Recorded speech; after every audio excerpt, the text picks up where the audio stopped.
یہ کوئی اپنی طرف سے میں نے کچھ نہیں پیش کیا.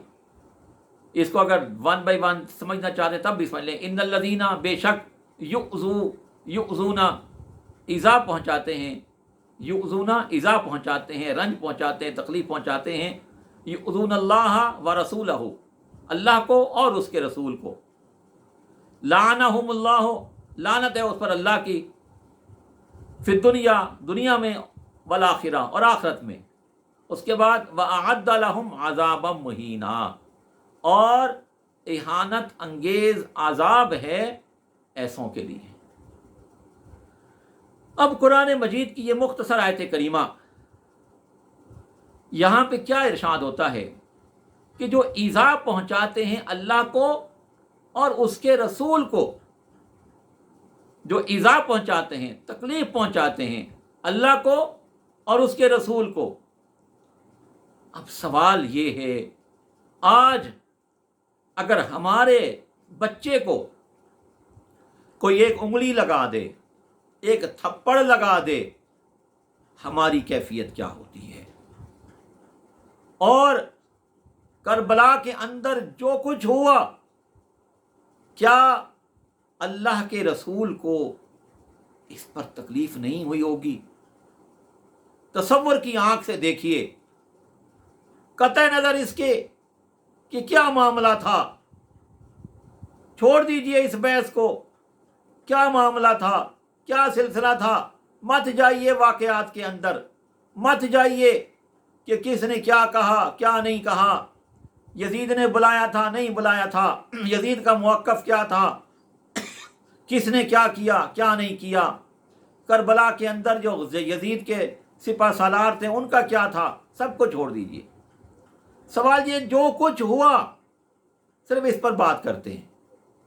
کیا امام حسین رضی اللہ تعالیٰ عنہ کو کربلا کے اندر شہید کیا گیا یا نہیں کیا گیا؟ اس پہ کوئی اختلاف ہے تو بات کیجئے.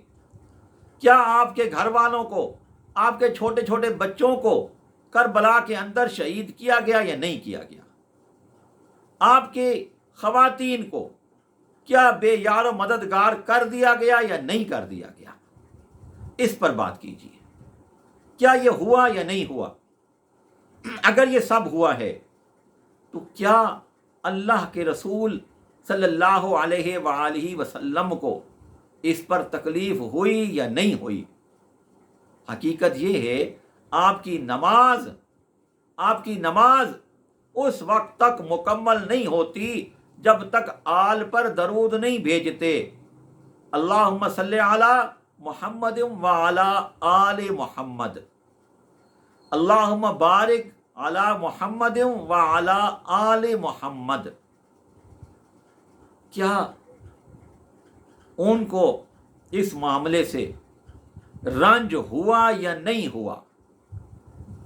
پھر اس کے بعد بھی دیکھیے, علی ابراہیم وعلی آل ابراہیم, امام حسین آل محمد میں بھی شامل ہیں, آل ابراہیم میں بھی شامل ہیں. اس کے گھر والے, ان کے گھر والے آل محمد میں بھی شامل ہیں اور آل ابراہیم میں بھی شامل ہیں. 2 بار, 4 بار آپ درود بھیجتے ہیں نماز کے اندر. جب تک یہ نہ پڑھ لیں, اور نماز کے لیے اسی درود کو مختص کیا گیا ہے, تمام مکاتب فکر متفق ہیں اس بات پر, اسی درود کے بارے میں ارشاد فرمایا گیا. اور حقیقت یہ کہ سب سے افضل درود بھی اسی درود کو کہا جاتا ہے. حقیقت یہی ہے, لوگ مختلف درود پڑھتے ہیں لیکن سب سے افضل درود کو نماز کے لیے مختص کیا گیا.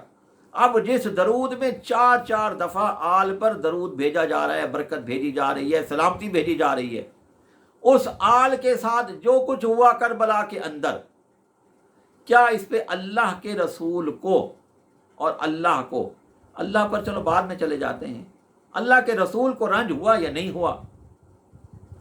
اب یہ کہنا کہ یہ واقعہ تو بعد میں پیش آیا, تو بھائی بہت سارے واقعات, بہت ساری باتیں بعد میں پیش آتی ہیں, لیکن قرآن رہنمائی کر رہا ہوتا ہے.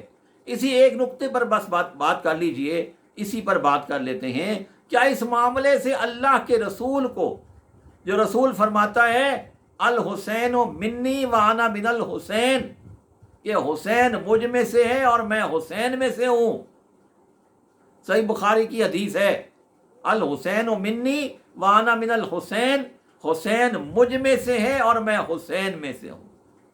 اچھا، الحسین و منی تک تو بات سمجھ میں آتی ہے کہ یقیناً امام حسین رضی اللہ عنہ آپ صلی اللہ علیہ وسلم میں سے ہیں، لیکن وَأَنَا مِنَ الحسین، میں حسین میں سے ہوں۔ اور آپ نے کسی کے بارے میں یہ نہیں کہا۔ خلیفہ اول حضرت ابو صدیق رضی اللہ عنہ سے بڑی محبت تھی، بڑا پیار تھا، بڑا انس تھا، ان کے بارے میں نہیں کہا، کسی اور خلیفہ کے بارے میں نہیں کہا، علی المرتضیٰ کے بارے میں یہ نہیں فرمایا۔ امام حسن رضی اللہ عنہ، دونوں بھائی ہیں نا، بول سکتے تھے الحسن والحسین منی، حسن اور حسین مجھ میں سے ہیں، وانا من الحسن و حسین، نہیں فرمایا۔ صرف امام حسین کے بارے میں ہی کیوں ارشاد فرما رہے ہیں؟ یہ صرف ایک سوچنے کی دعوت ہے، ایک فکر ہے، اس پہ غور کیجئے کیوں فرماتے ہیں۔ اور پھر اس حسین کے ساتھ جو کچھ کربلا میں ہوا، وہ امام حسین جو کہ سواری کرتا تھا مصطفیٰ کی، اور جس کے بارے میں آپ فرماتے ہیں، حضرت عمر فاروق نے فرمایا کہ کتنی اچھی سواری ہے، تو آپ کیا فرماتے ہیں کہ سوار بھی کتنا اچھا ہے۔ اتنی محبت، اتنا پیار، اتنا انس، اس کے ساتھ جو کچھ ہوا کربلا میں، کیا اللہ کے رسول کو اس سے تکلیف ہوئی یا نہیں ہوئی؟ شہادت کے واقعات لوگ ڈیمانڈ کرتے ہیں مجھ سے، شہادت کے واقعات بیان کیجئے، شہادت کو بیان کیجئے۔ میں کہتا ہوں شہادت ہر بندے نے اپنی مرضی سے لکھی ہے، ہر لکھنے والے نے اپنی مرضی سے لکھی ہے، اور بدقسمتی کی بات یہ ہے کہ کسی پر جو ہے مکمل بھروسہ نہیں کیا جا سکتا۔ کسی نے بہت بڑھا چڑھا کر لکھی اور کسی نے بالکل خالی کر دیا معاملات کو۔ لیکن جو کچھ ہوا، جو وہ باتیں جس پر کوئی اختلاف نہیں ہے، اس پر بات کیجئے، اس پر بات کیجئے۔ کیا ہوا؟ شہادت ہوئی یا نہیں ہوئی؟ 10 دن کربلا کے اندر رہے یا نہیں رہے؟ پانی بند ہوا یا نہیں ہوا؟ پورے اہل بیت کو جو موجود تھے وہاں پہ، چھوٹے بچوں سے لے کے بڑوں تک، جوانوں تک، بوڑھوں تک، سب کو شہید کیا گیا یا نہیں کیا گیا؟ اس سب پر آپ صلی اللہ علیہ وآلہ وسلم کا رد عمل کیا ہو سکتا ہے؟ کیا آپ کو رنج ہوا یا نہیں ہوا؟ اور پھر جب آپ کو رنج ہوتا ہے تو اللہ کو بھی رنج ہوتا ہے، اور پھر کیا سزا آپ اللہ نے یہاں خود ارشاد فرما دی ہے کہ ان پر لعنت ہے دنیا میں بھی اور آخرت میں بھی۔ بات کو چھوڑ نہیں دیا، خالی دنیا پر بات کو کہہ کہ نہیں، دنیا میں بھی لعنت، آخرت میں بھی لعنت، اور اس کے بعد وَأَعَدَّ لَهُمْ عَذَابًا مُهِينًا، اہانت انگیز عذاب ہے، گھیر لینے والا عذاب ہے، یعنی وہ عذاب ہے جس سے یہ نکل نہیں سکیں گے، جس سے یہ بھاگ نہیں سکیں گے، جس سے یہ چھوٹ نہیں سکیں گے۔ اور میرا تو یہ ماننا ہے، میرا تو یہ ایمان ہے، حقیقت ہے کہ یہ آیت کریمہ ہے ہی ان لوگوں کے لیے جن لوگوں نے کربلا کے اندر ظلم و تشدد کے، ظلم و ستم کے پہاڑ توڑے، انہی کے لیے یہ آیت کریمہ نازل ہوئی تھی قرآن مجید میں۔ اس کا آپ کچھ بھی کہہ دیجئے، اس وقت شان نزول کچھ بھی رہا ہو، حقیقت یہ ہے کہ یہ آیت کریمہ انہی لوگوں کے لیے ہے، اور ان کے بعد ان سب کے لیے بھی ہے، یہ بھی یاد رکھ لیجئے۔ کیونکہ دیکھیے، جب دو فریق الجھتے ہیں، جو جس کی سائیڈ میں ہوتا ہے، پھر فرض کر لیجئے میرے بچے کی لڑائی کسی سے ہوئی، میرے بچے کو کسی نے تکلیف پہنچا دی وہاں پہ، اس کے بعد جب معاملہ آگے جائے گا، جو بچے میرے حق میں ہوں، میرے بچے کے حق میں ہوں گے، میں بھی انہی کے ساتھ ہوں گا، اور جو بچے میرے بچے کے لوگ میرے بچے کے مخالف ہوں گے، ان کی اگینسٹ ہوں گے، جو یہ کہیں گے یہ ذاتی لڑائی تھی، یہ اسلام کی لڑائی نہیں تھی، یہ دو شہزادوں کی جنگ تھی، پھر ان کا حال بھی انہی کے ساتھ ہوگا جو یہ کربلا والے جو کربلا میں جو کچھ کر رہے تھے۔ تو لہٰذا یہ ان سب کے لیے ہے، خالی کربلا والوں تک محدود نہیں ہے، یعنی جن لوگوں نے کربلا میں جو ظلم و ستم کے پہاڑ توڑے تھے ان کے لیے صرف نہیں ہے، بلکہ آج جو ان کے ساتھی ہیں، جو آج 1300 سال گزرنے کے باوجود جو ان کے ساتھی ہیں، ان سب کے لیے بھی ہے۔ ایک حدیث تو نہیں کہوں گا، ایک بات میں نے ابھی 1-2 دن پہلے ہی پڑھی، علامہ ابن سیرین تابعی ہیں، بہت بڑے تابعی ہیں۔ تابعی آپ کو پتہ وہ ہوتا ہے جو صحابہ کرام کی زیارت کرتا ہے، اور یہ وہ شخص ہیں کہ جو بہت سارے صحابہ سے انہوں نے کسب فیض کیا ہے، کم از کم بھی 50 سے زائد صحابہ سے انہوں نے کسب فیض کیا ہے، ان سے انہوں نے علم سیکھا ہے۔ وہ فرماتے ہیں، ان کی کتاب ہے تعبیر الرؤیا، اس میں وہ لکھتے ہیں، میں ان کے حوالے سے یہ بات کر رہا ہوں، میرے بعض دوستوں کو حوالے کی بڑی خواہش ہوتی ہے، تو وہ لکھتے ہیں کہ آپ صلی اللہ علیہ وآلہ وسلم نے اپنی زندگی میں خواب دیکھا تھا کہ ان کا خون کتا پی رہا ہے، اور وہ لکھتے ہیں کہ 40 سال کے بعد کربلا میں یہ خواب مکمل ہوا، اس خواب کی تعبیر سامنے آئی۔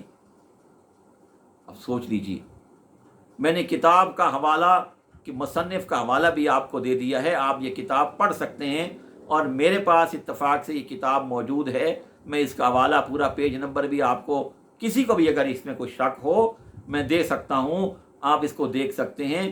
وہ لکھتے ہیں کہ آپ نے خواب دیکھا تھا کہ میرا خون کتا پی رہا ہے، اور وہ پورا آگے انہوں نے یہ لکھا کہ 40 سال بعد کربلا میں یہ خواب جو ہے وہ سامنے آیا، اور یہ اس کی تعبیر یہ تھی۔ تو آپ سوچ لیجئے، اب آج بھی اگر کوئی شخص ان کا حمایتی ہے، اور میں آپ کو بتاؤں ایسا نہیں ہے، بہت سارے ایسے لوگ، ایسے ادارے موجود ہیں، میں آپ کو بتا سکتا ہوں مختلف شہروں میں 10ویں محرم کو یہ ایک سلسلہ شروع ہو چکا ہے، لوگوں کو علم نہیں ہے، میں بتا سکتا ہوں، آپ مجھ سے پرسنل پہ رابطہ کیجیے، میں آپ سب کو بتا سکتا ہوں۔ مختلف شہروں میں، مختلف اداروں میں یزید کے حق میں آج کل جلسے ہوتے ہیں، یزید کے حق میں جلسے ہوتے ہیں، اور بڑے بڑے دلائل پیش کیے جاتے ہیں کہ یزید جنتی ہے، یزید مسلمان ہے۔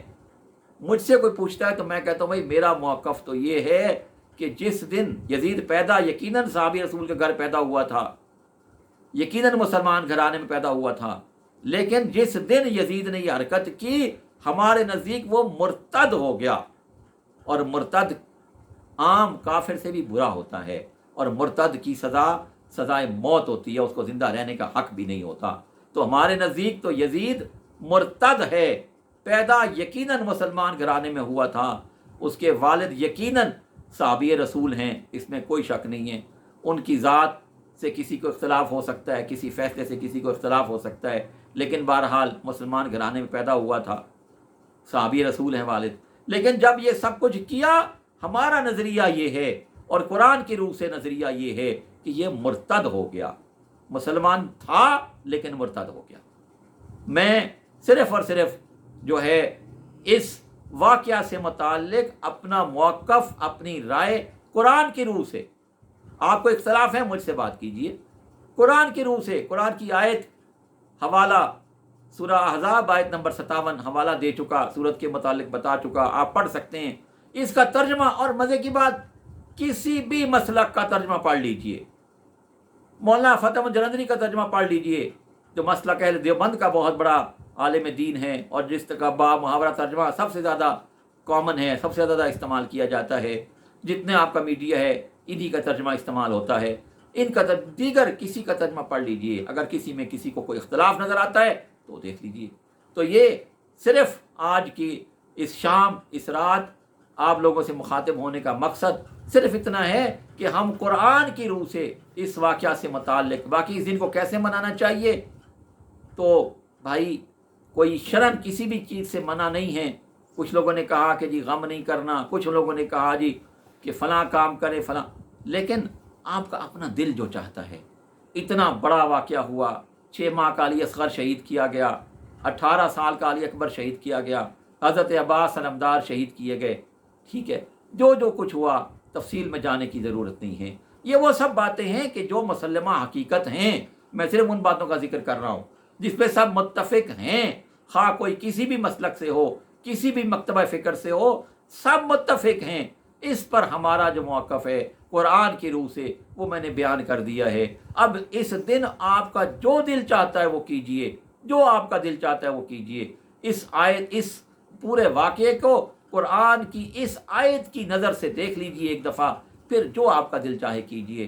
ہمیں کوئی لمبی چوڑی آپ سے گفتگو نہیں کرنی، لمبا چوڑا آپ سے کوئی وہ نہیں کرنا، صرف اس آیت کریمہ کے حوالے سے، اس آیت کریمہ کی روشنی میں، ورنہ بہت کچھ کہا جا سکتا ہے، بہت ساری باتیں کی جا سکتی ہیں، پورے واقعات پیش کیے جا سکتے ہیں کسی بھی مکتبہ فکر کی مختلف کتب کو اٹھا کے، لیکن نہیں کرنا۔